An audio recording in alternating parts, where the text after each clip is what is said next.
हाय, आपके साथ मैं हूं Surabhi Sharma. India TV YouTube channel subscribe करिए, बेल आइकन दबाएं। शुरू हो गया है चुनाव धमाका। ब्रेकिंग न्यूज का तूफान। बंगाल में आज एक से बढ़कर एक ब्रेकिंग न्यूज आई। बंगाल में आज चौथे चरण के चुनाव से ज्यादा हिंसा की खबरें ब्रेकिंग न्यूज बनी। कहां नेताओं पर हमले हुए, कहां गोलियां चली, कहां बम चले। ममता आज फिर क्यों गृह मंत्री अमित शाह पर बरसी और मोदी ने क्यों कहा दीदी का गुस्सा 7वें आसमान पर है, मैं आपको बताऊंगा। बम गोली के बीच बंगाल में आज एक बहुत ही बड़ा ऑडियो बम भी फूटा, जिससे बंगाल की सियासत में सनसनी मच गई। उस टेप में ममता बनर्जी के रणनीतिकार प्रशांत किशोर खुद कबूल करते हुए सुनाई दे रहे हैं कि बंगाल में बीजेपी की सुनामी है, मोदी बहुत पॉपुलर हैं। उस विस्फोटक टेप को सुनने से पहले बंगाल चुनाव में आज का टर्नआउट जान लीजिए। बंगाल में आज फोर्थ फेज के चुनाव में 77% वोटिंग हुई। यह आंकड़ा अभी और बढ़ सकता है। आज सबसे ज्यादा वोटिंग कूच बिहार में हुई। कूच बिहार में 80% वोटिंग हुई। हावड़ा में 9 सीटों के लिए 76% वोटिंग हुई। तो वहीं हुगली की 10 सीटों पर 76% वोटिंग हुई। अलीपुरद्वार में 5 सीट पर 74% वोट पड़े हैं। वहीं दक्षिण 24 परगना में 11 सीटों के लिए 76% लोगों ने वोट डाला। बंगाल के कूच बिहार में आज अगर सबसे ज्यादा वोटिंग हुई है तो हिंसा की भी सबसे ज्यादा खबरें आई। सितालकुची के गोलागंज इलाके में एक ही बूथ पर 4 लोगों की मौत हुई। हिंसा के दौरान का ये नया वीडियो अब आपके सामने।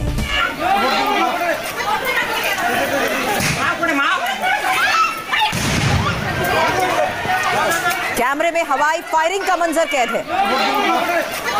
लोग बदहवास भागते नजर आ रहे हैं। पोलिंग बूथ पर अफरा तफरी का माहौल है। कूच बिहार हिंसा पर सीआईएसएफ ने बयान भी जारी किया। सीआईएसएफ के मुताबिक इंस्पेक्टर सुनील पर 50 से 60 लोगों ने हमला किया। मौके पर मौजूद भीड़ वोटर्स को वोट डालने से रोक रही थी और इस बीच एक बच्चे के गिरने के बाद भीड़ ने क्यूआरटी पर हमला कर दिया। ऐसे में आत्मरक्षा में क्यूआरटी ने हवा में 6 राउंड गोली चलाई। 1 घंटे बाद करीब 150 लोगों की भीड़ मौके पर पहुंची। बूथ नंबर 186 पर पोलिंग स्टाफ के साथ हाथापाई हुई। भीड़ ने बूथ पर तैनात होमगार्ड और आशा वर्कर की पिटाई की। भीड़ ने सीआईएसएफ के हथियार छीनने की भी कोशिश की। ऐसे में 2 राउंड फायर करके भीड़ को चेतावनी दी गई। हवाई फायर के बावजूद भीड़ ने सीआईएसएफ पर हमला किया। इसके बाद आत्मरक्षा में फायरिंग हुई, जिसमें 5 से 6 लोगों को गोली लग गई। सीआईएसएफ का दावा है आत्मरक्षा में गोली चलाई, लेकिन ममता बनर्जी ने हिंसा को लेकर सीआरपीएफ पर आरोप मढ़ दिए। वहीं घटना को लेकर सीआरपीएफ ने साफ किया कि कूच बिहार के सीतलकुची में बूथ संख्या 126 के बाहर ना तो सीआरपीएफ की तैनाती थी और ना ही वो इस घटना में किसी तरह से शामिल है। लेकिन ममता ने आज भी अपना रटा रटाया डायलॉग ही बोला। 9-24 परगना के हिंगलगंज में मंच से ममता ने कहा सीआरपीएफ मेरी दुश्मन नहीं है, गृहमंत्री के निर्देश पर चल रही साजिश है और आज की घटना एक सबूत है। जरा सुनिए क्या कहा ममता। सीआरपीएफ গুলি চালিয়ে আজকে 4 জন মানুষকে মেরে দিয়েছে শীতলকুচিতে। আমি প্রথম দিন থেকে বলে আসছি, সকালেও একজন মারা গেছে 5 জন। আমি বারবার বলে আসছি সিআরপিএফ আমার শত্রু নয়, কিন্তু হোম মিনিস্টারের কথায় যে চক্রান্ত চলছে আজকে প্রমাণ হয়ে গেছে যে আজকে 4 জনকে গুলি করে মেরে দিয়েছে সিআরপিএফ, যারা লাইনে দাঁড়িয়ে ছিল ভোটাররা। ममता बनर्जी ने कूच बिहार हिंसा को अमित शाह से जोड़कर साजिश बताया है, जिसका जवाब आज गृह मंत्री अमित शाह ने नहीं बल्कि सीधे प्रधानमंत्री नरेंद्र मोदी ने दिया। मोदी ने आज बंगाल में सिलीगुड़ी और नादिया के कृष्णानगर में रैली की।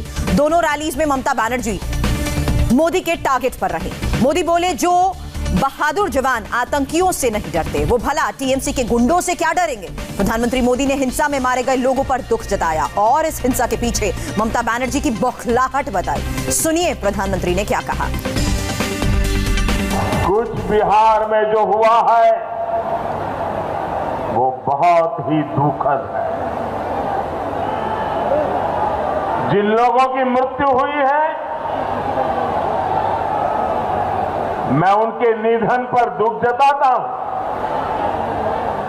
मेरी संवेदना उनके परिवार के साथ है। बीजेपी के पक्ष में जन समर्थन देखकर दीदी और उनके गुंडों में बौखलाहट हो रही है। आपकी कुर्सी जाते देख दीदी इस स्तर पर उतर आई है। और आज बंगाल पहुंचे प्रधानमंत्री मोदी ने बाकी बचे 4 फेज के चुनाव के प्रचार का पिच पूरी तरह से बदल दिया। सिलीगुड़ी के बाद नादिया के कृष्णनगर में मोदी बोले, इस बार बैसाख की आंधी टीएमसी और उसके गुंडों को उड़ाकर ले जाएगी। हिंसा के लिए ममता बनर्जी को जिम्मेदार ठहराया। साथ ही मोदी ने आज बंगाल चुनाव में एक नया नारा दे दिया, ममता वर्सेस जनता। सुनिए प्रधानमंत्री ने क्या कहा। चुनाव में हार निश्चित देख दीदी अब अपने पुराने खेल पर उतर आई है। बंगाल में दीदी और टीएमसी द्वारा हिंसा की कोशिश की जा रही है, लेकिन दीदी बंगाल की जनता को कैसे हराओगी? अरे दीदी आप 7 जन्मों में भी बंगाल की जनता को नहीं हरा सकती। बंगाल में चौथे चरण के चुनाव में हिंसा, मर्डर के अलावा बम भी ब्रेकिंग न्यूज बना। बंगाल के बीरभूम से आज डराने वाली तस्वीरें सामने आई। बीरभूम हथसरेंडी गांव में आज करीब 50 बम बरामद किए गए। बम मिलने से पूरे इलाके में हड़कंप मच गया। बम की खबर मिलने के बाद नानूर थाने की पुलिस ने गांव की घेराबंदी की, फौरन बम स्क्वाड को बुलाया और फिर बम को डिफ्यूज किया गया।